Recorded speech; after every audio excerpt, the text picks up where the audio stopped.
Scene 1, Apple, take 1.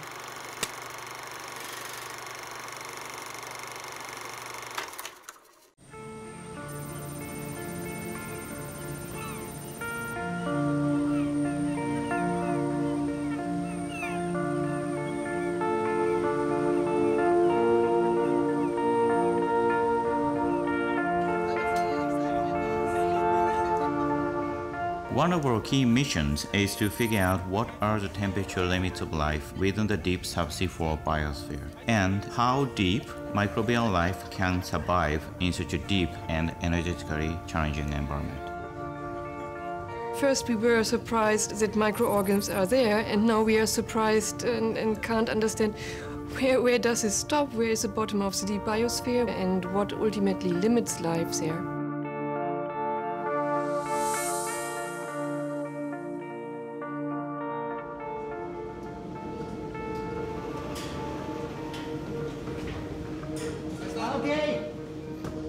During this expedition, we want to learn more about the habitability of subsea life and how deep microbes can live, and what is the temperature limit of the subsea biosphere, what is the habitable zone on a planet inside of the Earth. We don't know, which is a very principal issue for life science. Very nice course, really good, better than expected.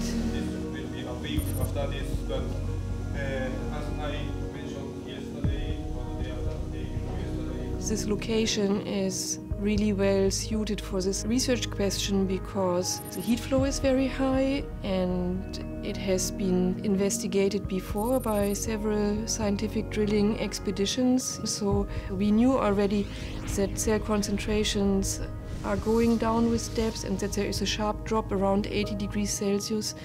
And now we want to come back with technologies that have developed enormously over the last decade. Some techniques have become more than 100,000 times more sensitive. So now we have the chance to find out what's going on here.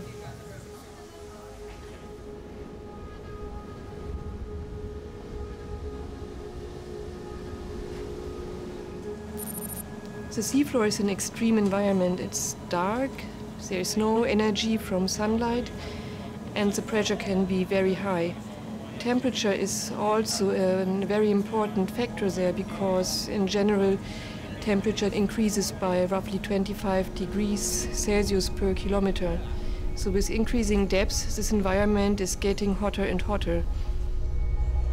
This environment is particularly high heat flow area. If we start drilling from the seafloor, then the sedimentary sequence of 1.2 kilometers covers the temperature range of life, which is up to roughly 120 degrees C.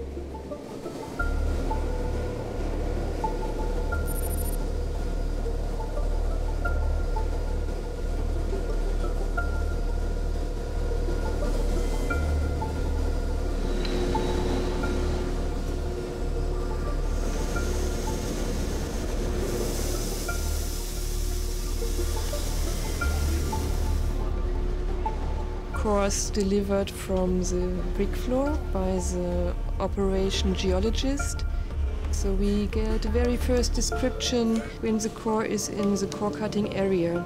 Then we cut a 9.5 meter long core into sections so that we can handle it inside the laboratory area. And we send the core to the CT scanner first.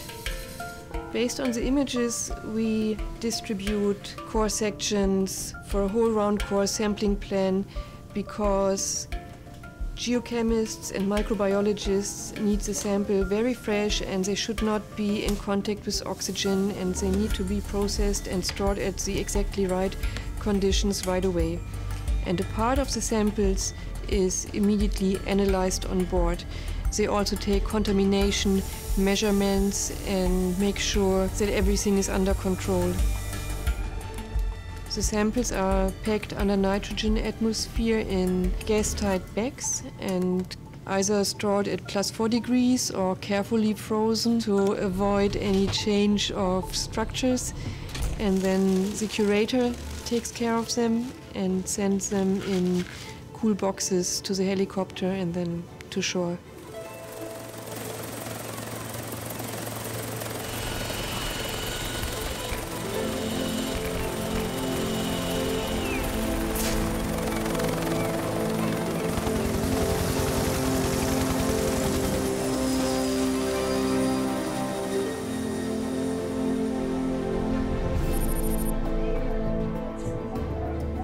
One of the big problems we have had is that it is very difficult to conduct microbiological study during the expedition at offshore phase, since the microbiological study usually requires highly stable environment.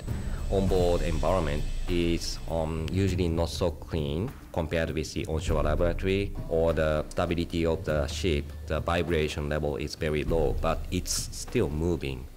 So we cannot place any of the high technology equipment on board. So simply saying, without having shore-based activity, we cannot reach the goal of this expedition.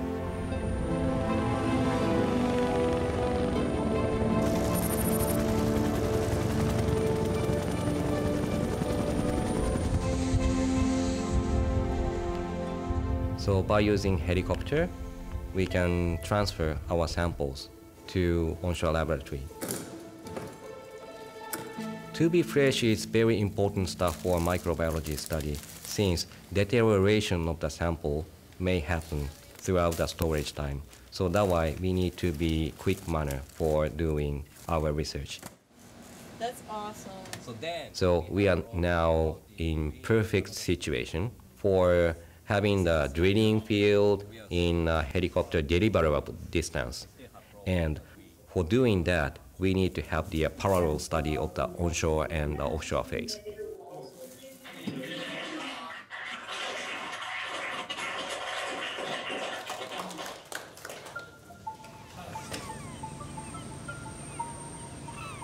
Chikyu is paradise for us. It's a very well-oiled machinery of high-tech science.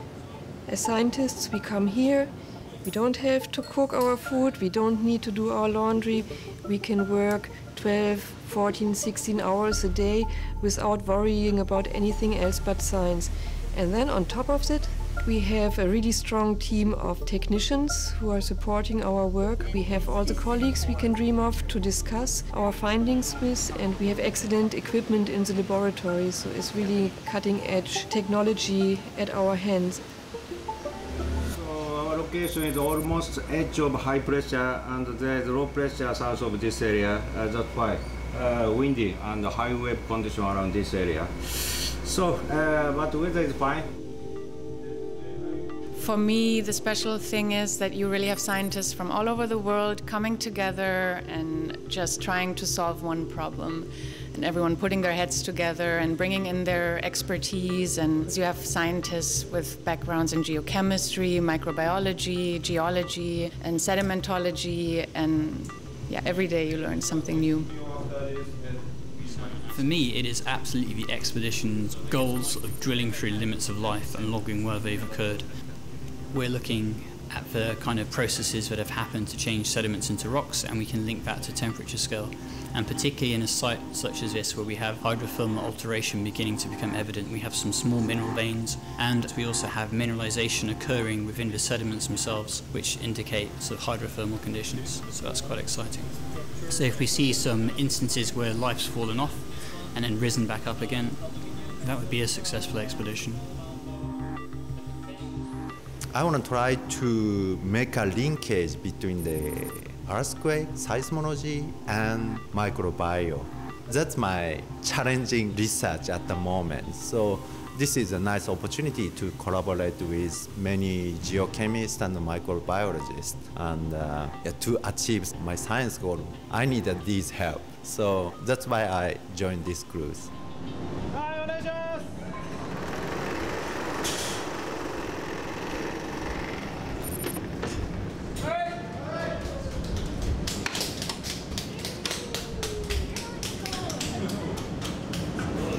We just reached 1 kilometer drilling below the seafloor, which is pretty awesome. Very exciting. Happy scientists generally. Here's a 1,000 meter. It's a beautiful bore.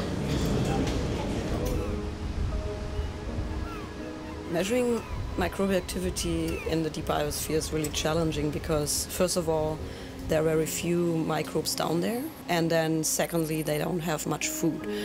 So in a traditional way, when you measure microbial activity, you would look out for how much of what they produce accumulates in a sample. Let's say, for example, methanogenesis, so microbes that produce methane.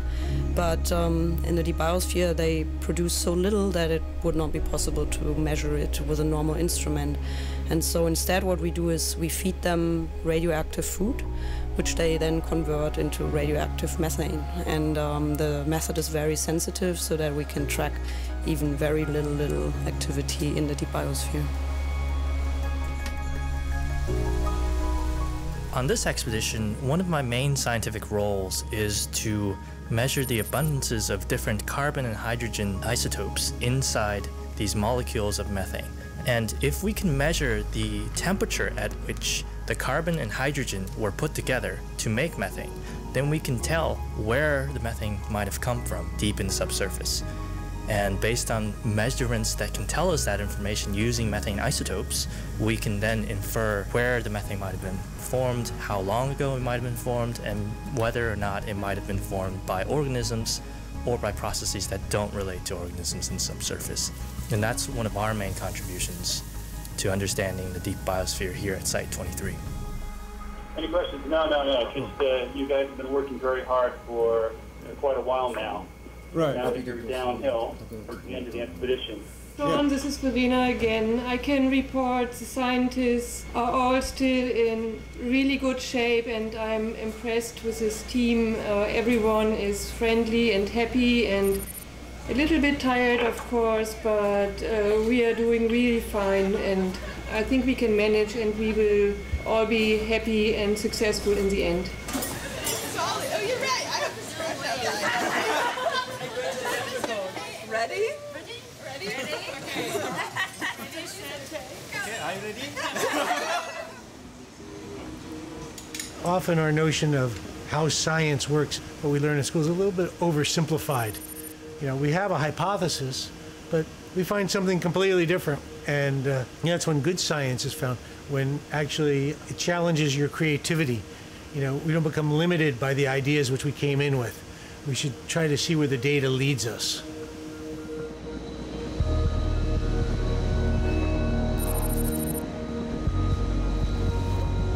When we finish making boreholes, we will install the temperature measurement tool and monitor the in-situ temperature for 1 year.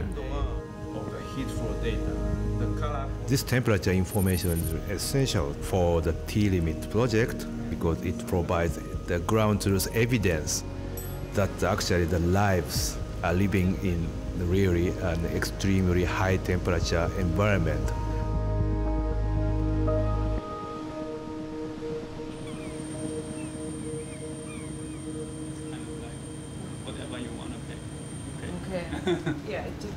This expedition has been ongoing almost as planned. We took cores from the most part of the whole, and the quality was good, and it's good enough to allow us to challenge the limit of life. The expedition is finished, but the scientists bring back their data and samples to their own institutes, so the real research will start after the end of the expedition. So it was a great experience for me. I start to feel, I don't know, a bit sad also to leave. Best is probably the feeling of being part of community that so long on a close environment with a specific goal. Yeah, that probably was the best experience. From different depths, not like in a sequence. In the beginning we didn't even know each other, and right now we are growing together as a really nice team, having one specific goal, finding the temperature limit of life.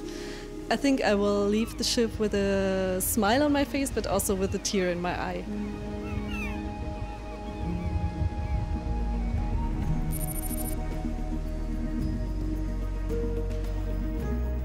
15 years ago, we couldn't tackle the issue of limits of life because the previous cell detection or enumeration limit is roughly 10 to the 5th per cubic centimeter.